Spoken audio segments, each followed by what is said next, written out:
etc. Então é um problema central hoje, eu diria que da sociedade brasileira. A intolerância religiosa ameaça a própria possibilidade de democracia e estabelece como referência não apenas a tentativa de oferta de uma outra opção religiosa, mas um projeto de destruição de um modelo religioso e civilizatório que tem uma importante contribuição para a sociedade brasileira. O Exército Brasileiro, ele abre um concurso para líderes religiosos que queiram se oferecer para dar assistência ao batalhão. E um sacerdote, um pai de santo, não pode participar.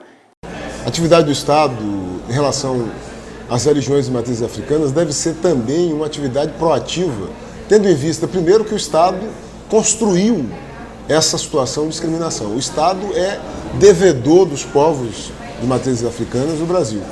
A luta contra o racismo, a luta contra a intolerância é algo que, por mais que a gente pense que está acabado, ou que está resolvido, ou que muitos passos já tenham sido dados, é preciso ainda que muitos passos sejam dados, porque no Brasil o racismo é algo constituidor. Você não aprende a ser racista, né? Você não tem aulas para ser racista, mas você recebe dosagem de racismo durante o tempo todo. Agora você tem igrejas que dominam a mídia e realmente faz todo um discurso demonizador e depreciativo das práticas africanas. Essa associação demoníaca, ela é fruto, portanto, de uma leitura errônea, perversa e intencionada para aniquilar, né, para acabar com a representatividade daquele, como você bem já disse, é responsável pela fertilidade, né, ele é o que é o mensageiro, né, ele é o responsável por pôr em ordem aquilo que pode estar em desarmonia. O Vodum, que corresponde a Exu, é Lebá.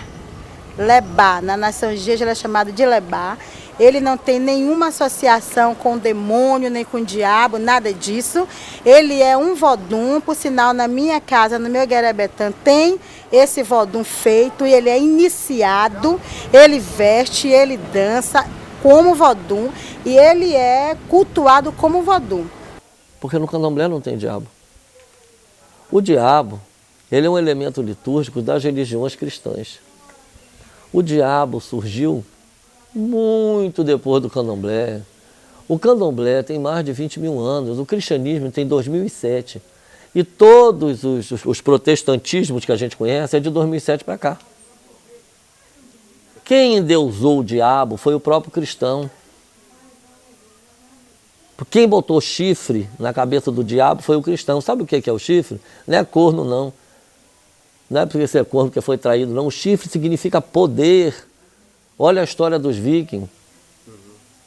Que nenhum deles tem ligação com o diabo. Quanto maior o corno deles, mais poder eles tinham na tribo. O tridente não é sinônimo de maldade, é poder. Olha aí a lenda do rei Netuno com um tridentão na mão. Agora os próprios cristãos imbuíram o diabo como um ser poderoso. Tudo de ruim ficou relegado ao negro, né? Porque foi um processo tão bem feito, tão... Isso sim é a verdadeira representação do demônio. É uma cultura conseguir criar paradigmas tão perversos, tão maléficos com relação ao outro. Eu acho que não existe um demônio tão perfeito do que o demônio europeu. Ele conseguiu embranquiçar o Deus dele, né? Tirar um Deus negro, judeu, transformar, deixar ele louro dos olhos azuis, e em paralelo a isso ele conseguiu criar chifres, né? Criar tridentes e chifres, levar o demônio para a África, né?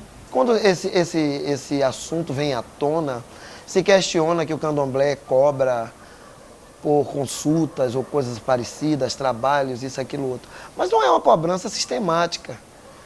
O candomblé não se sustenta de cobrança sistemática. Nós não temos esse conceito mercantilista.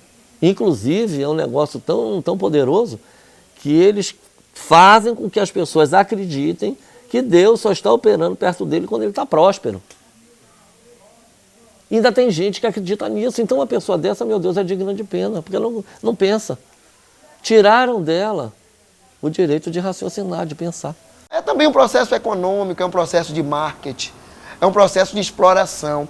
Essa coisa de demonizar o candomblé justamente dentro de Salvador, na terra dos orixás, não é uma coisa à toa, né? Eu me lembro que quando foi inaugurados os orixás no dique do Tororó, uma certa religião pressionou as autoridades políticas e conseguiram um espaço gigantesco para construir um templo. É um templo gigantesco que existe aqui no centro da cidade, na zona comercial, e foi objeto de chantagem. Eles fizeram um abraço ao dique em repúdio aos nossos orixás. Nós nunca fizemos passeata, nunca fizemos manifestação, né, nas portas de igreja nenhuma, a não ser manifestações culturais e pacíficas, né, de valorização. Nós sempre valorizamos os santos da Igreja Católica e de outros, respeitamos eles, né? Então, quando eu chamo alguém, vai ter uma festa, uma celebração na minha casa de candomblé. Se eu chamo você que é evangélico, eu não quero te converter, porque graças a Deus a minha religião não é de conversão. O candomblé não é uma religião de escolha, é uma religião de escolhidos. Que eu tenho um respeito profundo por aquela pessoa, porque eu sei que é um evangélico de verdade, sabe? E eu acho bonito aquela fé que ele tem, porque eu tenho a minha fé também.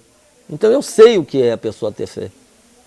Agora tem religiões evangélicas que a base delas é falar dos outros. Elas não têm o que pregar. Um nome que se projetou muito no cenário nacional foi o nome da Yalorixá Gilda, do Abaçá de Ogum. Minha mãe biológica, mãe Gilda, ela participou de um documento, uma entrevista na época do impeachment, né? Fora Collor, o presidente, e a foto dela saiu na revista Veja em 1992. Depois de 7 anos, em 1999, a Igreja Universal do Reino de Deus, a IURD, né, pegou essa mesma foto em São Paulo e fez uma matéria que maculava a imagem da Yalorixá, dizendo que macumbeiros, charlatões lesam o bolso e a vida de clientes. A sociedade é racista. O racismo está aí.